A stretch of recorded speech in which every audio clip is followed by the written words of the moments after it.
Hi everyone, and welcome to my channel. My name is Amanda and I'm from Amanda Crochets, and in today's video I'm going to show you how to make this chunky and warm grape jam scarf. This scarf measures approximately 7 inches wide by 76 inches long. You can always customize this scarf to be longer or shorter, as well as wider or more narrow. You can also change up the coloring of this scarf and use a multicolored yarn, or a striping yarn with 2 different colors, or even 3, or a different solid color. This is an easy 1-row repeat scarf, and you'll be able to finish this very quickly. So let's get started on the Grape Jam Scarf. So for today's tutorial, you're going to need 2 skeins of this Loops and Threads Ringspun acrylic blend yarn. Now you can find this yarn at Michael's, and they do have a few different colors available. And this is 163 yards, 6 ounces, 149 meters, or 170 grams. And the color I'm using today is called Grape Jam. This is classified as a number 6 super bulky weight yarn, and the recommended hook size is a US L11 or 8 millimeter. This yarn is 96% acrylic and 4% polyester. And for the wash and dry instructions, it says wash on delicate or gentle setting, do not bleach, tumble dry at a low heat on delicate cycle. And this is just a really pretty purple color. That Grape Jam name really suits this yarn. So 2 skeins of the Loops and Threads Ringspun.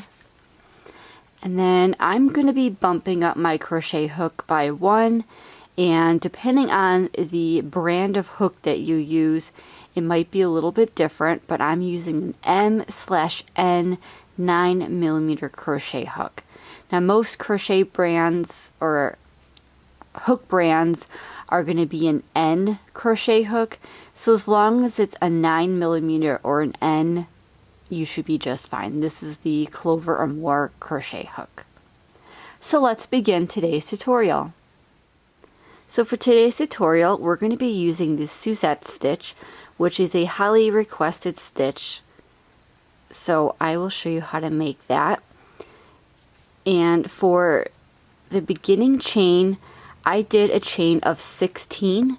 If you wanted to go ahead and make a different size scarf, say you wanted to be a little bit thicker than my scarf, or if you want it to be a little bit more thin and narrow, all you're going to do is change up the chain. So as long as your chain is in an even number, you should be just fine. Likewise, if you want to use the original hook size for the yarn, which again is that L 8 millimeter crochet hook, you could do that as well. I just wanted to use this because it was a really thick yarn. Okay, so to make a chain, you're going to yarn over your hook and pull through that loop on your hook. That's 1, 2, 3, 4, 5, 6. Continue until you have 16 chains, or your even number of chains for your scarf. Okay, so once you have your 16 chains or your even number of chains, we can begin row 1. For row 1, we're going to work into the second chain from our hook, and we're going to make a single crochet and a double crochet into the same chain. So that loop on your hook does not count. You're going to count 2 chains, 1 and 2. And in that second chain, you're going to insert your hook, yarn over, pull up a loop, 2 loops on your hook, yarn over, pull through both loops. Now if you're a beginner and have trouble keeping your ends straight, I highly recommend getting a stitch marker and putting it into that single crochet that you just worked. That will indicate the first stitch, and then when you turn your work, it'll indicate the last stitch of the row, so that way you know to go into that stitch and not skip it. Okay, also in that same chain space, we're going to make a double crochet. So yarn over your hook, insert your hook into that same chain, yarn over, pull up a loop, 3 loops on your hook, yarn over, pull through 2, yarn over, pull through 2 loops. We're going to skip that next stitch or that next chain, and in the chain after that we're going to repeat that. So insert your hook for the single crochet, and then yarn over and make a double crochet into that same chain space.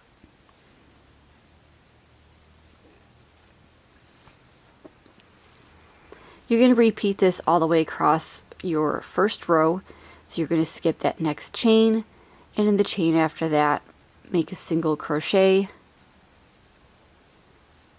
and a double crochet all into that same chain space. I'll show you the repeat one more time. You're going to skip that next chain, and in the chain after that make a single crochet and a double crochet.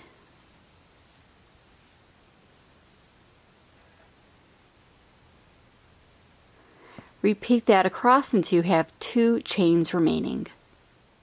Okay, I'm over at the end of my first row and I have 2 chains remaining. You're going to skip that next chain, and in that very last chain you're going to make a single crochet only. And here's what your first row is going to look like. Now if you're a beginner, you're going to put a stitch marker into this very last single crochet made, and as you work more rows you're going to move your stitch markers up. So for row 2 you're going to chain 1 and turn, and in that very first stitch, the stitch that you have the stitch marker in, that is where you're going to work for row 2. That chain 1 does not count as a stitch. So in that very first stitch you're going to make a single crochet and a double crochet, and then you're going to get your stitch marker and you're going to put it right here on the top of that single crochet stitch. And again, those stitch markers are going to help you determine the first and last stitch of each row, as well as help you keep your ends nice and straight. Okay, so you're going to skip that next stitch, which is that double crochet from the previous row, and you're going to work in the next stitch. And in that stitch, it's going to be the single crochet from the previous row. So you're always going to be working in the single crochet, and you're always going to skip the double crochet. So working in that single crochet, you're going to go ahead and make a single crochet and a double crochet into that same stitch. Skip that next stitch, and in the next stitch after that, which is that single crochet, go ahead and make a single crochet and a double crochet.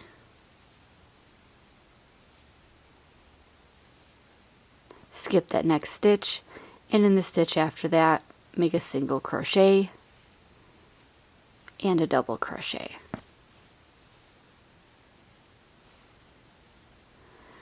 Go ahead and repeat this for the entire row until you have 2 stitches remaining.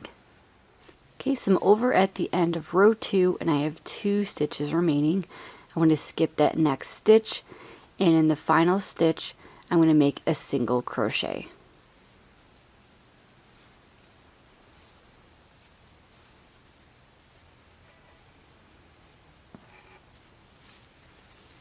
So here's what 2 rows are going to look like, and because we're using that stitch and skipping the stitches, our work is going to look a little bit like this. So you're going to have your cluster of the single crochet and double crochet, and then it's going to be right off to the side for your next cluster. So your work is going to be on a little bit of a skew or a diagonal from one another. So when you want to count your rows, all you're going to do is look for that cluster and then just go right here for your second row. So here's your first row, And then here's your second row. Okay, so for the remainder of the scarf, you're just going to repeat row 2. So chain 1 and turn. And in that very first stitch, you're going to make a single crochet and a double crochet. You're going to skip that next stitch, which is that double crochet from the previous row. And in the stitch after that, which is that single crochet, you're going to go ahead and make a single crochet and a double crochet into that stitch. You're going to skip that next stitch, and in the stitch after that, make a single crochet and a double crochet. So I want to go ahead and work my scarf until I run out of my first skein, and then I will show you how to switch skeins or switch colors just in case you wanted to make this in a different color. So keep working that same repeat, which is the repeat of row 2, over and over again, and I will meet up with you when I have my new skein ready to go. Okay, so I'm over at the end of my skein. As you can see, I have just a little bit left.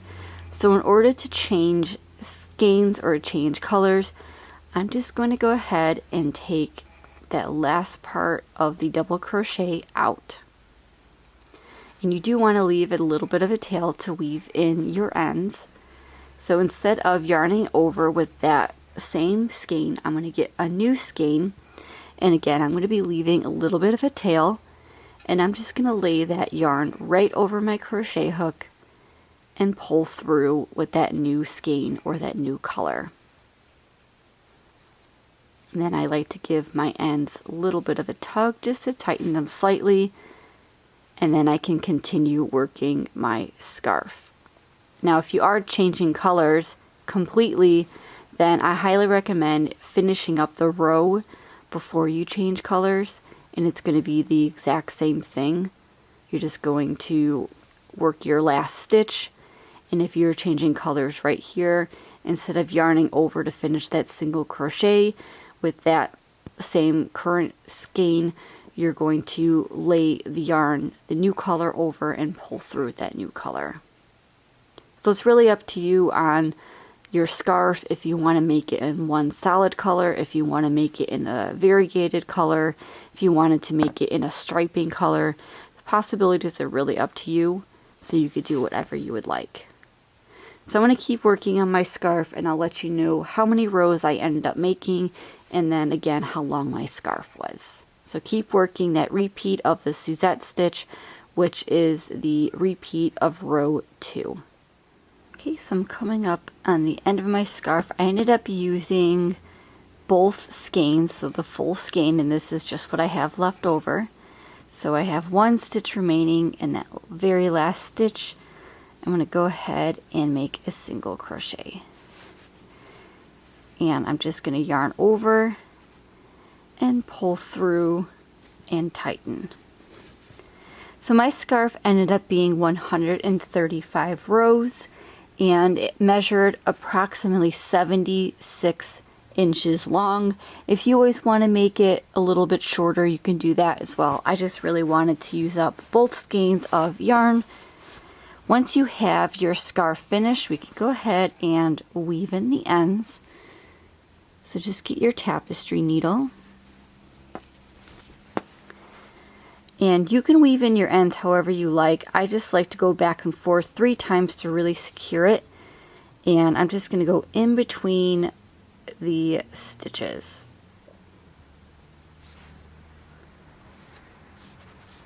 And you're going to pull your tail through.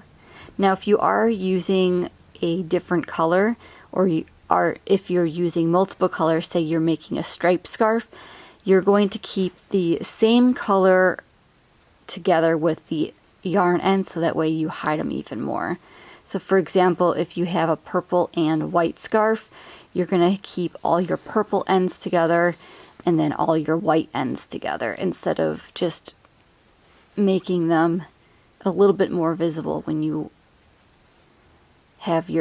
weave in your ends with the different colors. So I'm going to go one more time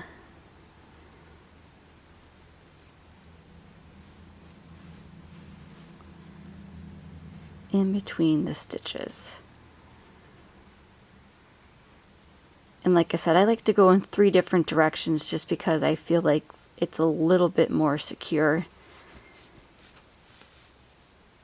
And then once you have your tail end hidden, you can go ahead and get your scissors, and you just want to cut close to the fabric to hide that tail end. And you're going to be doing this for the remainder of the scarf. So let me just pull back a little bit so you can see more of the scarf. It's going to be a little bit hard to get all of it in the viewfinder, but here is what your scarf will look like. And because of that stitch, like I said, you can see that your stitches in each row are going to be on a diagonal. And that's pretty much all there is to it, to the scarf. So thank you so much for joining me today on learning how to make the Grape Jam Scarf. I hope you enjoyed today's tutorial. Please like, comment, and subscribe to see all future videos by me. And as always, happy crocheting! Bye!